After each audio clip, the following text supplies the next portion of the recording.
The realized one's speech becomes creative speech. When he says to a thing, be, it comes into being, for his word has merged with the divine word.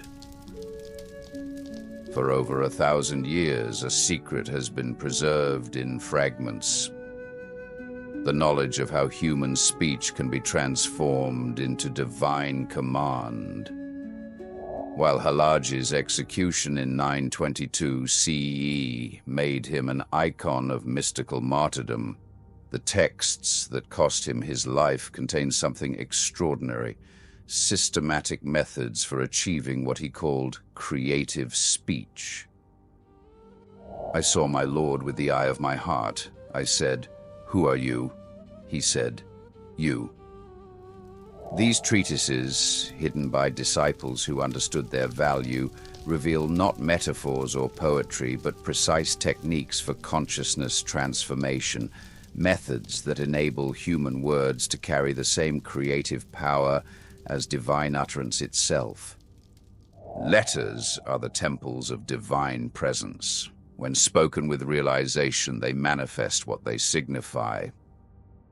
For those who recognize that true manifestation requires more than positive thinking, the Tawasin offers something rare: the actual technology by which consciousness can be aligned with the creative principle underlying reality itself.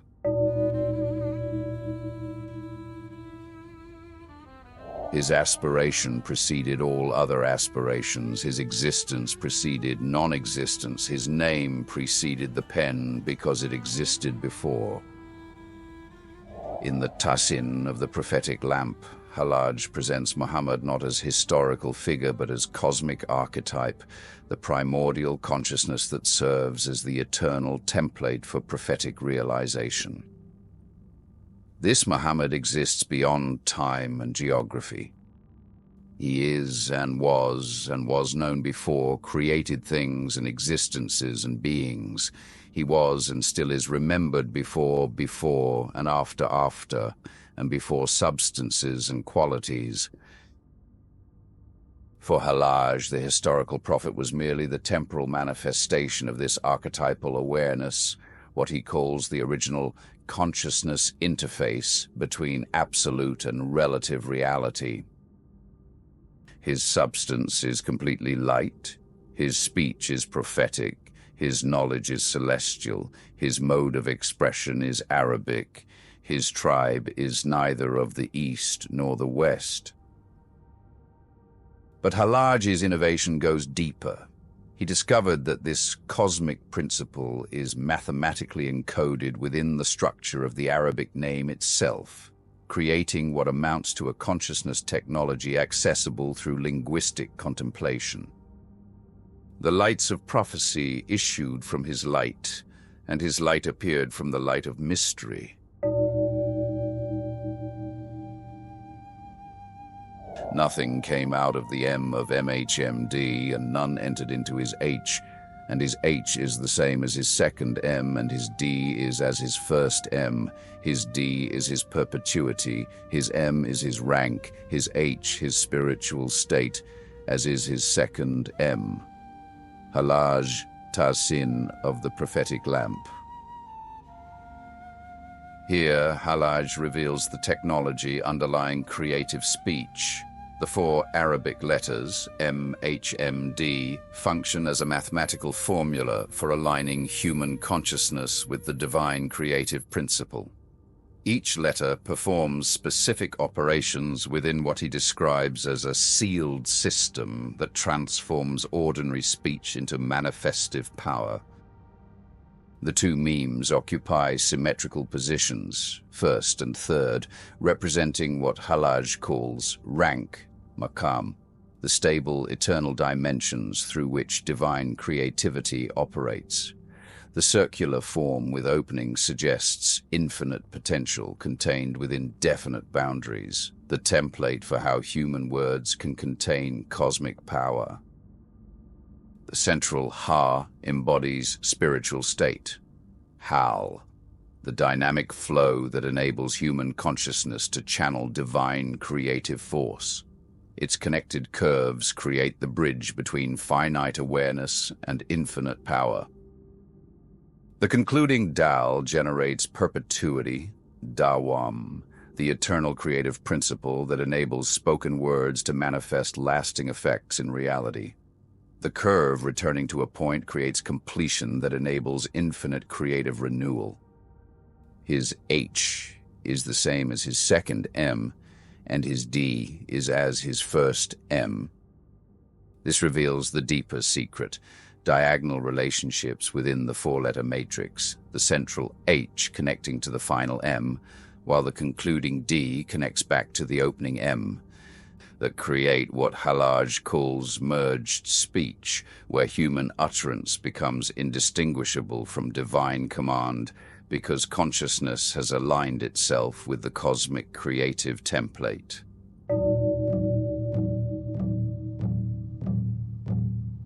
Finer still than that is the mention of the primordial point, which is the source, and which does not grow or decrease, nor consume itself.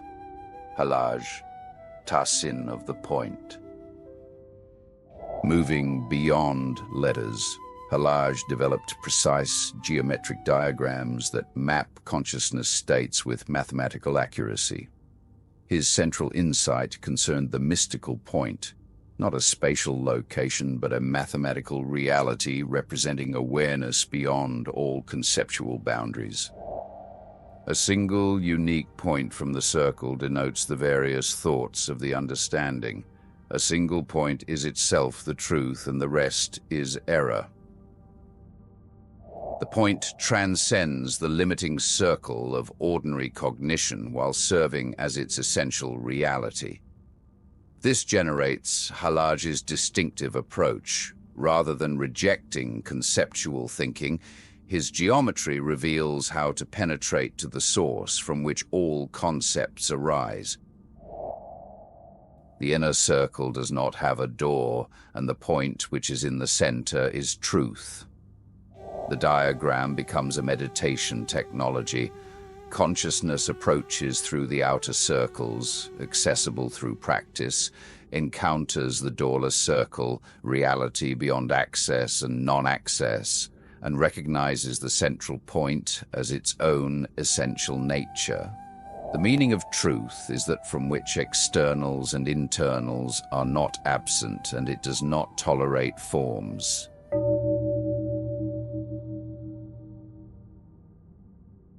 The first door represents the one who reaches the circle of truth. The second door represents the person who reaches it, who after entering it comes to a closed door.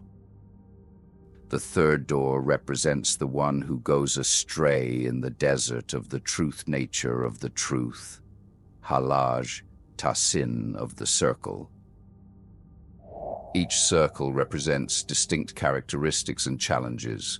The outer circles contain doors, entry points accessible through effort and method. Practitioners can navigate these territories using conventional spiritual techniques. The intermediate circles reveal increasing subtlety, where ordinary approaches begin to fail and more refined methods become necessary. The innermost circle does not have a door because it represents reality beyond the dualities of inside-outside, access, non-access.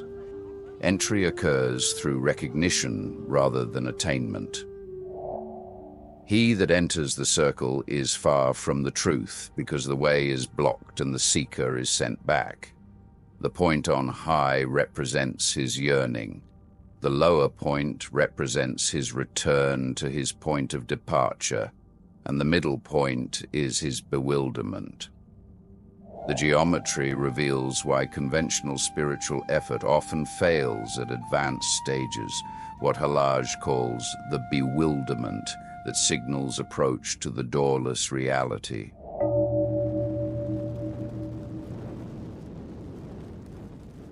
The light of the flame is the knowledge of reality. Its heat is the reality of reality, and union with it is the truth of the reality.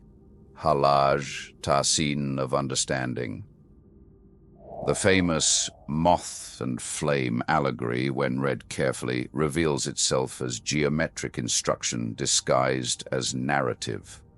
The moth's approach occurs through three mathematical phases corresponding to Hallaj's circular diagrams.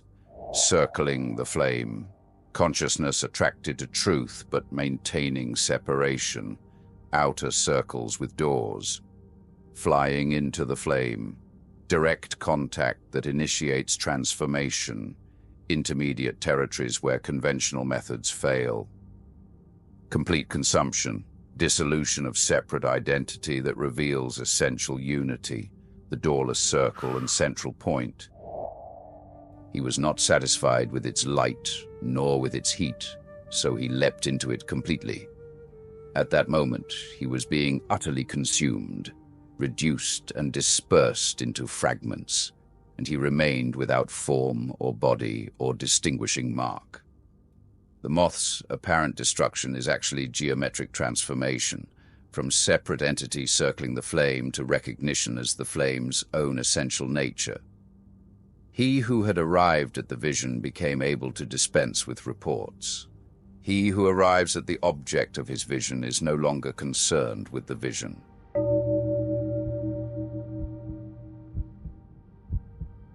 The mim designated the last. The mim is also the string of the first. Hallaj, Tahsin of the point. Both Hallaj's letter mathematics and geometric forms operate through recursive dynamics, patterns that achieve completion by returning to their source at progressively deeper levels of realization. In the Muhammad matrix, consciousness flows from the first M to the central H to the second M to the concluding D, then curves back to the beginning. But this return transforms both the starting point and the returning awareness, generating what modern mathematics would recognize as a strange attractor. The circle and point geometry functions similarly. Consciousness approaches the center through the circles, recognizes the doorless circle, realizes the point, only to discover that the point was the essential reality of the entire journey, including all the circles. Between the name and the named lies a distance that only realization can bridge. This creates eternal circulation, awareness that completes itself through infinite return, each cycle accessing deeper dimensions of the same essential pattern. The technique becomes self-generating rather than requiring external energy input.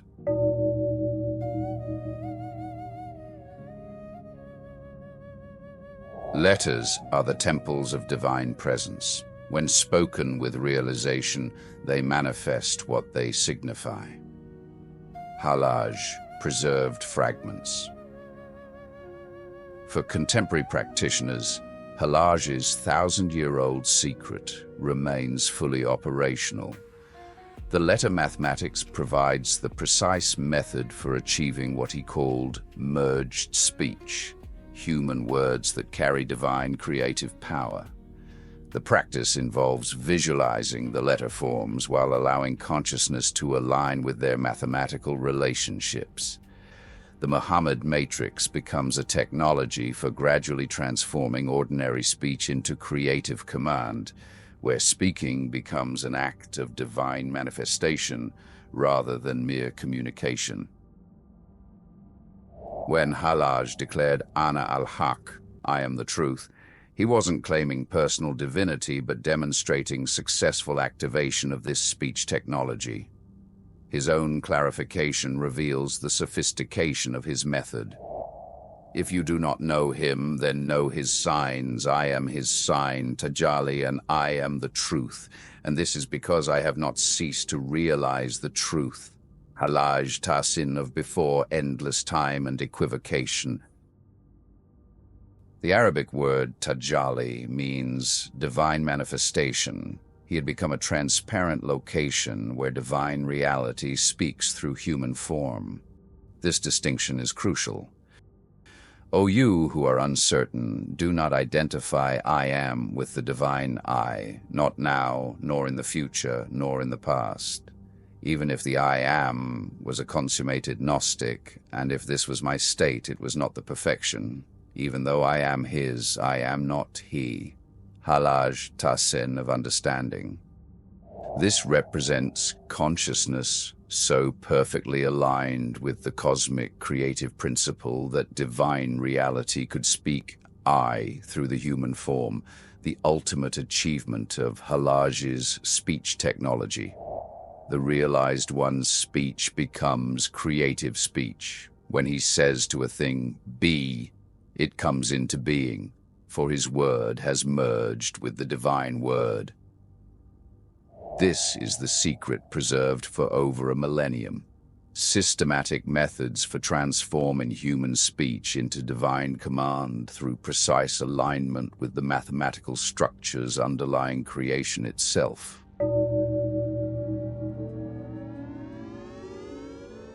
I am absorbed in the sea of the depths of eternity. Hallaj tasin of the point.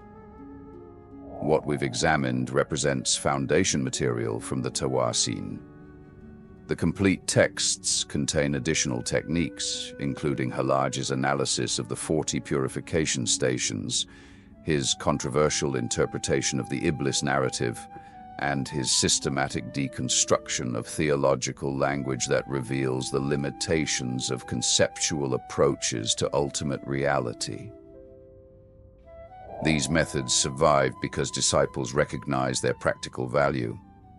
Unlike philosophical speculation or devotional poetry, Hallaj's innovations produce repeatable results through precise application of mathematical principles to consciousness exploration. What manifests itself there is not the external object as such, but rather the organ of consciousness itself in its very act of perceiving. For those committed to direct investigation of consciousness rather than belief in descriptions of it, the Tawasin offer something rare, systematic methods developed by a researcher who mapped the territory with scientific precision and paid the ultimate price for sharing his discoveries. The geometric architectures and letter technologies continue to function for contemporary practitioners willing to engage them with appropriate seriousness.